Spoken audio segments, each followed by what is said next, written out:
Welcome to Legal Luminaries, the Paralegal Edition, brought to you by AAfPE. I'm Christine Custodio-Suero.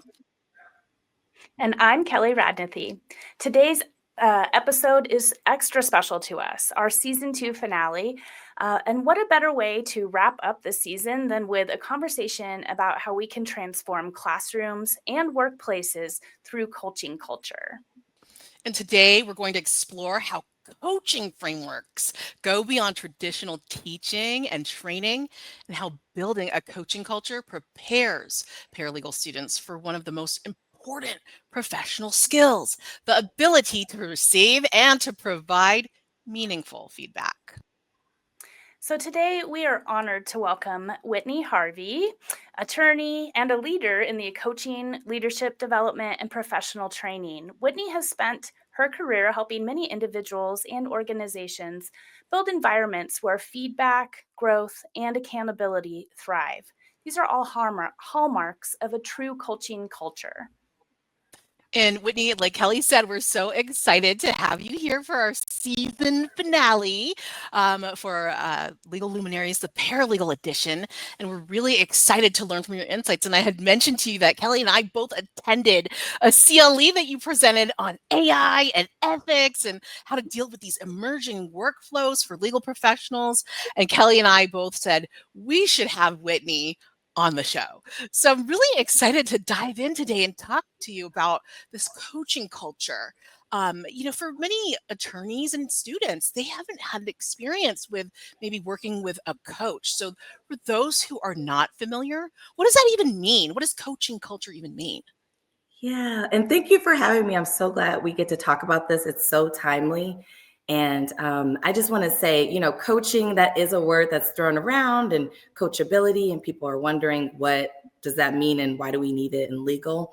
And at the foundational level, coaching culture just means an environment where we are normalizing feedback, we're normalizing professional growth, and we're also normalizing this collaborative type of leadership, self-leadership, but also within organizations and teams.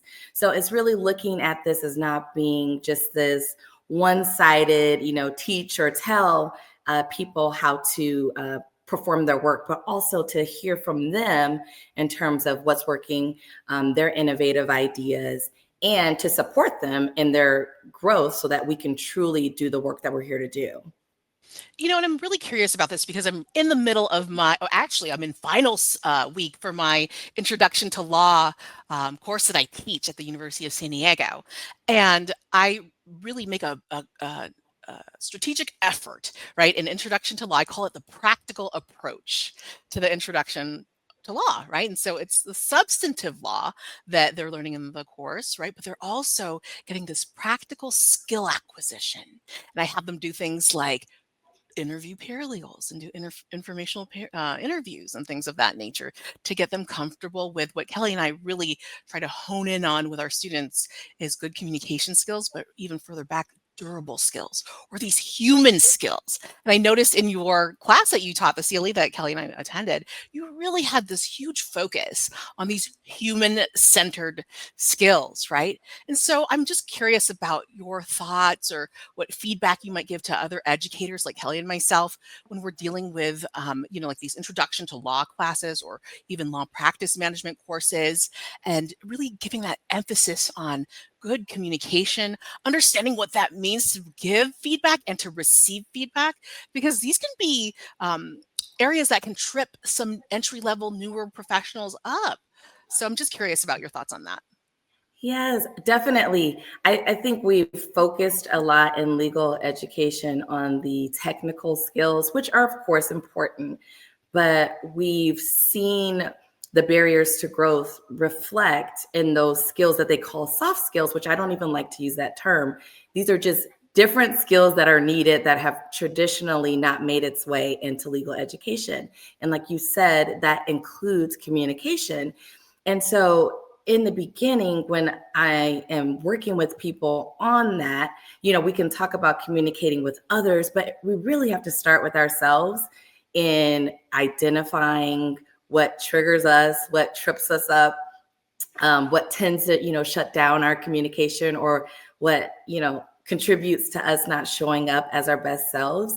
And you get honest and have those frank, candid conversations with yourself, so that in turn you have self-awareness and you know how to better respond when you are engaging in communications with others. So it really is a foundational, 101, communication 101 is, how am I communicating with myself?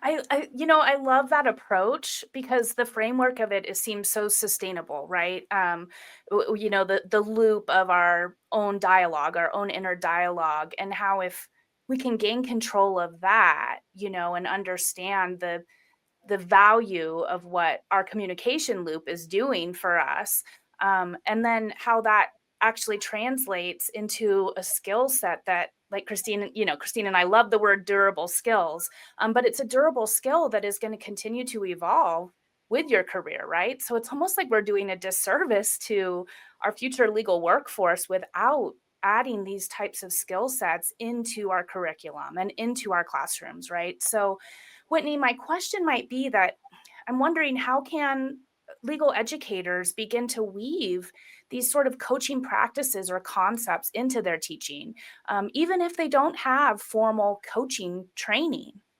Yeah, I'm so glad you mentioned that, Kelly, because, we see all of these different coaching associations. And I know a lot of us in legal sometimes feel like, what business do I have in trying to train or educate if I don't have this accreditation or credential in coaching? And at the end of the day, it really is something that can be cultivated, or you're already doing so in the work you're doing. So it's always nice to be reaffirmed in knowing that some of your stylistic choices and decision making actually supports being a coach or coaching in your role. So for an educator, something that's just a great opener, if you're curious, and if you're actually trying to decide if you are coaching already, is looking at your ability to help others engage in the process of reflection. We just don't, not everyone, engages in that process of trying to do a self-assessment, trying to discern, what's working, what's not working, where do I need to further grow. That's not always intuitive to people. And so, not in the beginning at least. And so part of the educational format is really open to this kind of dialogue and inviting students to reflect. So reflect to a small degree, reflect on how this assignment made you feel, reflect on what areas of the law, the classes you're taking, are resonating with you. These are all opportunities to start to get people to reflect on what they might be interested in, or what they might be fearful around, which is also information. Just because you're fearful or not comfortable around it doesn't mean that you shouldn't be doing it. It just means maybe there's an opportunity for growth. So, I always like to invite students. I teach a business law class at Arizona State University, and I like to even just open up with saying, is there anything about this topic that you feel uncomfortable with? Just doing this check-in as we're talking about different topics with leadership and strategy. Is there anything that makes you feel uncomfortable? And just inviting students to have that pause to actually think about it and consider it, versus saying, I just don't like that, or that's not me. Let's get a little bit more curious about why I'm saying that to myself. And maybe I truly don't enjoy it, but maybe I also have some fear and some imposter syndrome and some doubt, and some limiting beliefs around the topic. Wow. And that sounds so important, because the modeling of these feedback loops, right? The feedback loop is going to be internally, it's almost constant, right, for us. And then when you think about it externally, how we want to structure those communications with others, right? Our teammates, our colleagues, our supervisors, or those that may be more junior to us. And so, encouraging this sort of critical thinking of application. But when it comes to not just, like Christine said, this legal knowledge or this legal foundational knowledge that we have, it's more of this emotional intelligence and becoming aware of our own, like you were saying earlier, triggers and stuff, and learning how to give but also receive that constructive feedback, even when it's negative, and I really like how you framed that you asked the question, what makes you uncomfortable? Because I feel like so many times, especially in the education space, we shy away from, the real truth of the trenches kind of thing, and that again is doing a disservice to our future workforce, because they need to be prepared to be resilient, right? And when receiving feedback, because you're going to receive feedback in lots of different manners and methods. So, I love that. Is there any other way that you really, the open-ended kind of style questions I feel are really helpful? And is there a way that you sort of weave that in when we're talking about assignments or communication with the students? Definitely. I love the open-ended questions because it allows our brain, and this, I'm a geek about neuroscience, so sometimes you'll hear me talk about that. But we don't often ask our brains enough to give us information. We just go in that process of overthinking and overanalyzing, but we're not creating a space to actually pause. And then whatever that first thought is that pops up is usually our subconscious mind trying to give us additional intel, additional information. But we're so analytical that we don't create that space. So, asking the open-ended questions, even if the person's not prepared to answer in that moment, will sometimes give people the benefit of saying, come back to this, revisit it when you're not maybe in a classroom setting or you're not in a group context, and it might be extremely intimidating to, have your peers and everyone watching you, the professor, the faculty that's, facilitating the conversation. You don't want to get it wrong. You're breaking out into a sweat. And, that really can take away from you truly engaging in that process of critical thinking. So I always say, let's create multiple opportunities for people to engage in that reflective process. And it could be even online on discussion boards. I teach an online class right now, and I'm noticing just how vibrant and engaged the community is online versus when I was teaching the class live. There was a complete difference in the level of energy and communication, and even people asking their peers questions and just really engaging in that deep critical thinking that on the spot in a classroom setting, I saw that was starting to be intimidating for many of the students. So I think just having multiple pathways for people to have a safe space to practice their thinking, practice their reflection, practice their voice of even expressing their thoughts. And, that can be in a discussion board, that can be one-on-one in a Zoom office hour or whatever it might be, but just giving different opportunities for people to start, practicing critical thinking skills beyond an assessment, beyond a quiz or a test. I love that. That's practice makes progress is how I tell the students, and I give, like you said, I do. I think about the introduction to law class on day one. Whitney, I partner them and they're required to interview each other and then present each other to the class. So they start building those skills on how to connect with each other as human beings, right? And to develop that muscle, because it is, well, like you said, we're practicing reflection, we're practicing discernment. But, here's something that I think about too, because I recall when I was a very young paralegal, I had tended to be a little bit sensitive, right? And I wonder what that looks like for people who are just learning this process, in terms of, we have to sit through these maybe annual performance reviews where there may be critical feedback that is being presented to you. And, I think about that as I was a young professional, how I became accustomed to that. But for my students, who have not had very much experience in a professional type setting where they have these 360 reviews or these annual reviews, what are your suggestions or thoughts behind that in terms of being adaptable, being open to feedback, how to maybe prepare yourself to not be sensitive like I was in the very beginning? Yeah, I'm so glad you mentioned that because I'm extremely sensitive to this day. I've gotten better with practice and not personalizing all feedback, because I've recognized it really is a tool for success. Like, I would much rather know if I did something that, someone thought could be improved, especially in a collaborative relationship. I would love to hear that now versus someone just disappearing and saying later on, oh, it didn't work out, and me not realizing along the way there were missteps. So I always invite feedback, and that doesn't mean it's comfortable. But as a sensitive person, I will say that part of it is just time and practice. You have to put yourself out there almost like an exposure therapy.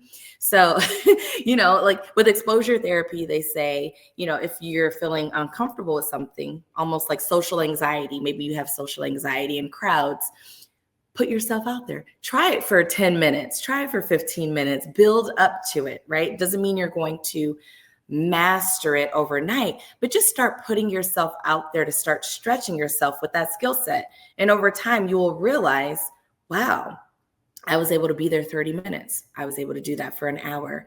Oh, wow, that didn't nearly derail me the way, that feedback had once a long time ago, 10 years ago.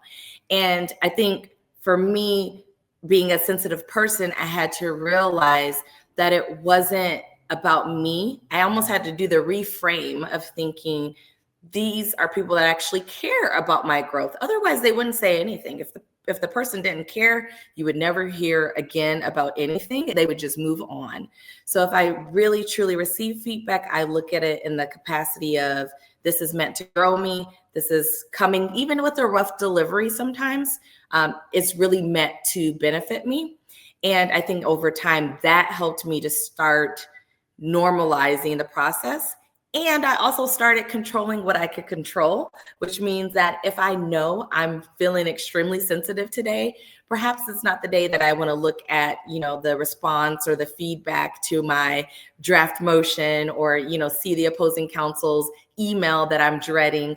Maybe I'm going to, sleep on it, and I'll look at it in the morning because I know I'm having a particularly difficult day today.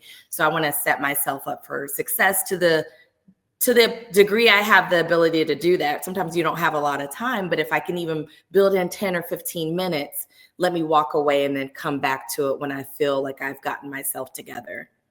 These are really outstanding tips, Whitney. Thank you for bringing that forward. And I'm wondering too, for like students or early professionals, how do we, outside of the work context or environment, how do we, outside of the classroom even, when we are giving opportunities like discussion threads, or where I invite the students to, interview one another and present and give that kind of opportunity within the classroom setting. But I'm wondering, like outside of work, outside of the classroom, where can they practice? What would you suggest to them to build these skills?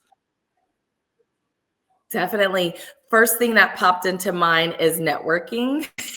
Just, networking is such a gift. It gives us so much information for ourselves. First of all, we learn our preferred networking. We learn really quickly if we're introverted or extroverted. We notice where we do well at. So maybe I'm a one-on-one type of person, and I just need to meet one person at a conference or in a setting, and that frees me up to just really leverage that one contact. Others are saying, hey, I want to spread myself a little thin. I want to work the room. You just kind of start learning yourself and your level of comfort, and you start practicing the way that you want to, show up, the way you want people to even introduce you. So I use different terminology depending on the room I'm in. I might lead with coach. I might lead with strategist or consultant. I might lead with educator. It just really depends on where I'm at. And I have a lot of fun and just kind of start experimenting with that. And then over time, it really is a synthesis of all those things where it becomes habitual. When I'm speaking, I have more confidence because I've really been rehearsing it and networking, doing my elevator pitch, and just meeting different groups and different people. So I think the gift of networking, if it's a small luncheon, if it's a conference, it can even just be a Zoom coffee meet through a contact on LinkedIn. It doesn't have to be formal, but just whatever that new networking and meeting is, I think that can really stretch you in terms of cultivating these skills.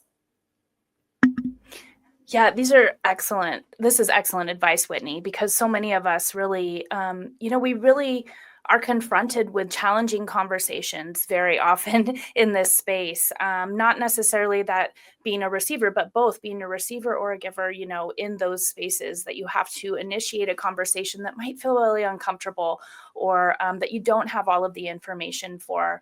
And so preparing us to be, to encounter those situations is super helpful. And I think of, like, in my law office procedures and technology class, I split the students into their own groups and call them their own law firms. And they have a personality and all of these things, and they have to develop their own operating procedures, including, how they're going to submit their group projects and who's going to take the lead on what, and how they communicate with each other, and what form of collaboration tools they're going to use. And I offer that I'm available to help coach them through, developing these policies and working well together as a team. And that if they need resolution on any one thing, of course they can come to me. But on their own, I want them to be autonomous and figure this out on their own. Because for me, it rolls over to those projects like we were touching on earlier, right? You're going to get things that push your comfort zone and that you maybe don't know what you're doing, but you have to figure it out. And so when we're talking about that coaching culture, right, we're cultivating that with our students. And so in the classroom, we're learning how to do that. But how do we then translate that to the workplace, right? Especially when we're thinking about Yeah. on our legal teams, the feedback can sometimes be, I don't know, I guess the best word might be a little bit blunt, or, a little harsh at times. So how do we translate into, this coaching culture into that workplace environment? Right. Such a good question, Kelly. This, comes up a lot because, as you mentioned, law firms, we just have a variety of personalities and we're busy. So everyone wants to just give the information and we don't always think about the delivery. And I really think it just comes down to intentionality, and so it's not intuitive for most of us. And that's why I do a lot of workshops and trainings with law firms and having people think about this, think about their delivery and their approach, because we want to go from, less from correction and more from curiosity. We want to really start giving people the benefit of the doubt. So sometimes we're quick to respond or quick to think in leadership that someone's just being dismissive. They're deliberately ignoring your feedback, that they don't care, they don't value their job or their role. And most times that's not the case. And I found that when we can really take a position of curiosity and ask the person, is everything okay? What can I do to support you? You might learn information right there that shows you that this is nothing about the job. Someone's going through a divorce or a health condition, or something, unfortunately, a parent, maybe they're grieving, and it of course is going to naturally affect the way that they're working and their performance. But when we give the benefit of the doubt with curiosity and just asking them for what they need for support, we can learn that information versus our assumptions that they just don't care or they're no longer interested in the role. So I always work with law firms and teams to really think about, take a pause and think about what you would appreciate when you were going through something very difficult in your life, because we all are going to experience that if you've not already in your career. Things are just not going to always go our way, unfortunately. We have life factors that happen. So when you put yourself in the other shoe, you can really think about, what would I have appreciated if my performance was starting to suffer? And I've seen a lot of people have that aha moment, those people in leadership, and thinking about, you're right, I could just take one more, second, 10 more seconds and say, and go from that approach versus from the correction and you did this wrong sort of approach, which doesn't motivate everyone. That's usually a demotivator, especially for someone who is navigating very difficult life circumstances. So true, Whitney. And I love how that really centers the human in this, right? Because sometimes, in the business of operations within a law firm or a legal team, the human is lost in the steps we're taking daily, and we have to recenter, back on that it's humans that are making this service possible, right? And so each one of those individuals contributes and is valuable to the outcomes, right? And so, I'm interested to know how you feel how attorneys then benefit from really adopting this coaching mindset with the other professionals they're working with on their team, so specific to paralegals. How do attorneys benefit from adopting this mindset with the paralegals they're working with? Definitely. I'm so glad you mentioned that because, that's something that is a day-to-day process. So even when I feel like I'm pretty self-aware and I work with paralegals, support staff teams. And even myself, I find that if I'm not prioritizing, emotional intelligence and communication, you can start to see yourself almost kind of backpedal a little bit unintentionally. So you really have to keep it at the forefront. And I would say that the benefit to attorneys is that you want to have this collaborative relationship. There are so many brilliant ideas amongst our team, support staff, paralegals, administration, that we are not creating space for because we've been trained that we have to make a decision, right? We haven't really been trained to invite in collaboration. And a lot of us as attorneys are not the best at the business of law.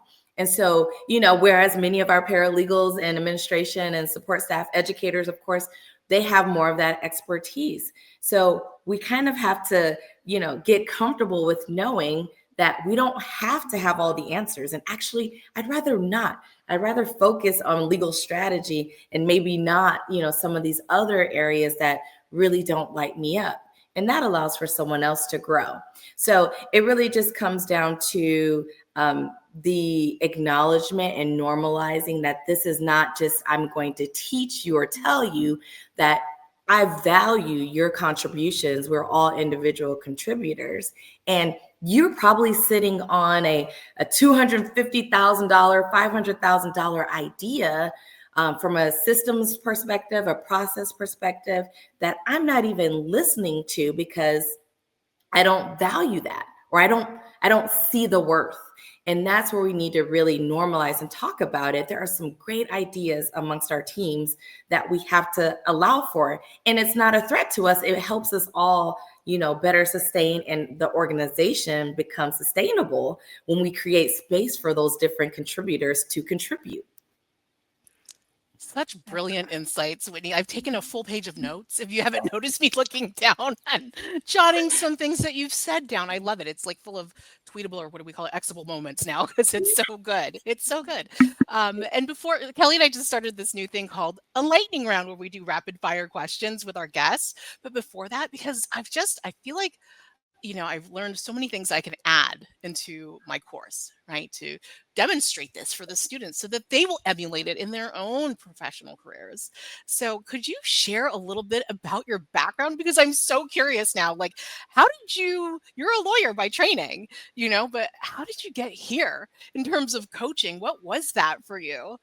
Did you have an aha moment where you're like, I could really, be a benefit for people in the legal field with what I've Yeah. learned? Yeah, and it's so funny because I've had coaching, before, not a legal coach. Well, I will say this. I had a business development coach in legal for a women lawyers training about, my third or fourth year of practice, which was very helpful for, how do you want to present yourself? So I knew of this idea of coaching, but then I had like a life coach as well later on in my career that helped me look at the fulfillment balance of how can I bring my whole self. I know Kelly talks a lot about holistic, but how can I bring my whole self into the legal field and not just get caught up in this identity as a lawyer? And I think over time, as I was trying to figure out my path, going from different environment to different environment, I started in big law doing insurance defense litigation. So working with insurance companies was nothing I even knew existed in law school. So it didn't really resonate with me. I didn't feel like I was making an impact. And, I did that for about 6 years. And then I realized, hey, I might feel a deeper level of fulfillment if I actually work on the plaintiff side, on the injured party side. That seemed to resonate a little bit more with me. So, just starting to notice what didn't work for me, what was unsettling for me. And at the same time, I'm going in these different environments, in-house, small firm, mid-size, just trying to see, like what is really going to resonate with me. And along the way, I just started observing culture. I started seeing what was motivating, not just me, but those on my team. And I just took note of it. I might share it with some friends or colleagues. And I didn't realize until around the pandemic that I was gathering information. I was observing, gathering research, even though it wasn't formal, but it was really informing a lot of what I wanted to put back out into the legal field. And I knew that, okay, I can't practice in a full-time role anymore because I know I want to go more into teaching and facilitating and training and development, because I saw the gap. So it wasn't something I sought out when I went into the field. I just, through my experiences and through observing others, I saw the need for us to focus on emotional intelligence, focus on people feeling happy again in the work they're doing, and trying to bring that in so that they don't burn out. And so that was really, kind of my life lesson through my own burnout experience. I took a pause. I took a year and a half off of practicing, and I got into a PhD program where I'm studying organizational psychology. And now, I've gone back into practicing at a reduced level, part-time, but that allows me to do work like this where I can serve the legal community as well. And I can still put in work as an advocate, as an attorney. And then I can teach and I can coach. So I didn't set out to do that. It just is kind of what evolved over time and on my journey. Well, lucky us, Whitney. Lucky us who get to benefit from your knowledge, wisdom, expertise, and passion. So thank you. Are you ready for the lightning round? I believe I am. Okay, so there's only 3 questions. So I'm going to start with this one. One coaching question every educator should ask their students. Ooh, that is a good one. Okay, so I will say this. I always like to talk about purpose. And one question I always will throw out is, why are you in this field, or what made you gravitate to this field? And I want to truly hear that. And I think we need to hear that from students, because a lot of times the motivation is financial, or, oh, I want to help people. But there has to be a little bit more for you to get into legal, because it is such a high stakes environment. You can help doing a variety of things in a variety of industries, but what specifically is pulling you into legal? And I think that is what's going to help people ground themselves when they are going through challenging times, to reaffirm, I chose to be here and this is the reason why. So focusing on your North Star, why legal? So good. Clarity, because you talk about burnout. Kelly is just really giving a lot of resources to people in our field because we see it at such a high level, unfortunately, for those who have been in the field for a long time. So I love that. That is so good. All right, the second question. One coaching technique attorneys can use to improve feedback with their teams. Ooh, just one. Just kidding. We need some help. I would say this. I would start with active listening, because active listening involves us centering the other person's expression. It doesn't mean that we agree with everything that's said, but we take out some of the assumption, we take out some of the ego, and really we open ourselves up to curiosity, because what's being said can be truly impactful. It might be a great idea that we just were closed off to because we're not comfortable, or the ego is in the way and made us feel like felt threatened because of someone's contribution. So I would just say actively listen to the context, and then respond accordingly with the optimal self. What is my optimal self? How do I want to respond? And leading with that. I've heard this throughout, like it's a resonating theme for you, the power of the pause, right? Yeah. Take a breath before just reacting so quickly, right? Power of the pause. I Yeah. love it. And the last lightning round question, one piece of advice for students on how to approach feedback with confidence. Ooh. Yes, that's so good. I love the qualifier of with confidence, because imposter syndrome is real. It doesn't matter your years of experience, it's real. And I would say this, really looking at feedback as not a measure of your worth. This is for your growth. And so when you look at it that way, think about if you go to a doctor's appointment and the doctor says, hey, you need to change up your eating habits. That's not saying that I'm a bad person. It's saying we want you to sustain and be here in the future. So almost giving that same framework of thinking to yourself when you're seeking out feedback. This is not to say that that you're not, worth this, or that you're not doing a good job. It just means, how can I further elevate myself so that I can stay and be competitive, I can shine, I can thrive, I can be compensated accordingly. All of that comes with this growth mindset. I love that. The growth mindset, this confidence builds competence, right? That's something Christine and I have thrown around for quite some time, because it's so true. When we feel confident in something, we also generally feel competent in that. So, Whitney, thank you so much for giving us such a powerful lens today for thinking about legal education in the workplace. You've really shown us how coaching culture is not just a buzzword, it's actually a transformative approach. And this conversation reminds us that as educators, we're not only teaching knowledge, we're building professionals who can thrive in dynamic and demanding workplaces. So, by modeling and teaching the coaching culture, we really equip our future workforce with tools to grow, adapt, and lead. Whitney, I wanted to invite you if you had any closing thoughts you wanted to share with us today. Thank you. I just want to say thank you for creating this platform, this ability to have these candid conversations and places where people can seek out professional development, where they might not be getting it in-house, in their organizations. So thank you for inviting me to be here. I love talking about coaching, self-leadership, development, and interpersonal relationships and communications in the workforce. If you want to stay connected, I'd welcome anyone. Connect with me on LinkedIn. I'm always happy to respond. You can also stay connected through the selfcoachlawyer.com. That's where, we provide newsletters and just updates on trends that we're seeing in the legal field.